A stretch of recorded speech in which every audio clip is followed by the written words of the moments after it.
As we count down the sleeps until Saturday's TSL Grand Final, tonight we reflect on a year of major changes in Tasmanian football. These are the stories that made headlines in 2016. This is the season that was. Another season, another rebrand. John Tutell was signed by Prospect, but due to a player shortage, he never coached a match. The Hawks failing to field a senior team, the competition reduced to 9 clubs.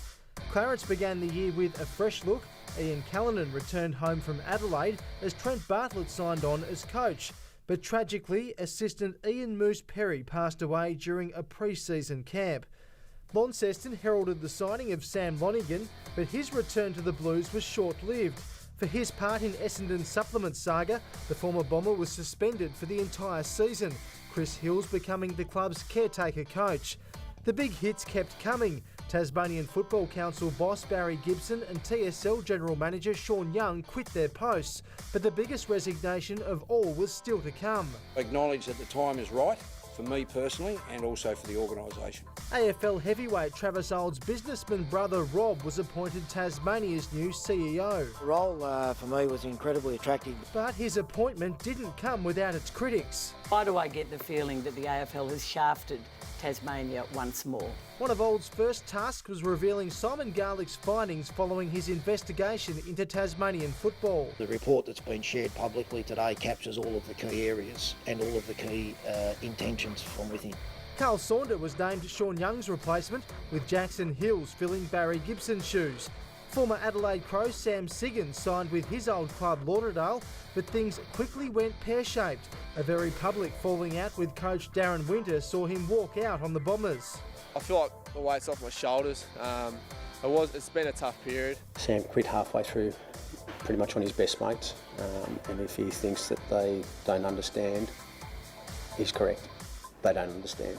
Just days before the trade deadline, he signed with Clarence, a move which raised questions about the competition's salary cap. We've got a competition that at the moment lacks a bit of credibility.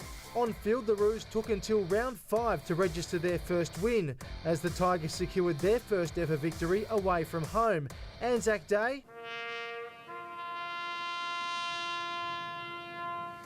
and Indigenous Round was commemorated as Clarence coach Trent Bartlett resigned just 10 weeks into the season. Following his long-term injury, Jeremy Webberley became the club's new senior coach. Burnie raced out of the blocks to become early flag favourites. They're the best side I've seen in the State League since I've been back in Tasmania. But after a 114-point thumping by Glenorchy, the Magpies assumed premiership favouritism. They broke a big hoodoo against North Launceston, beating the Bombers for the first time since 2012. Taylor Whitford and Ben Reynolds were announced as joint state captains as the map was thrashed by Western Australia in Perth by 134 points.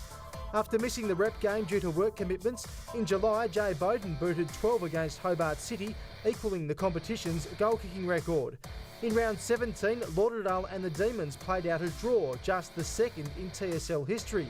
Despite receiving high praise from his president, we're quite upfront to say we reckon we've got the best coach in the league and we're going to stick with him. Following just 2 wins in 2016, Adam Henley walked out on the Tigers. The direction that I thought the club was at and the direction from one of the members of the board were two different things. A young Bomber was named the league's rising star as Bowden collected back-to-back Hudson medals as the competition's leading goal kicker. He was also voted the media. Devonport was the first team to exit the final series. It was followed by Lauderdale, who was beaten by Burnie a week later. Glenorchy defeated the Dockers in the preliminary final on Saturday, setting up a showdown against North Launceston this weekend for the 2016 TSL Premiership. And when the final siren sounds, that will complete the season that was.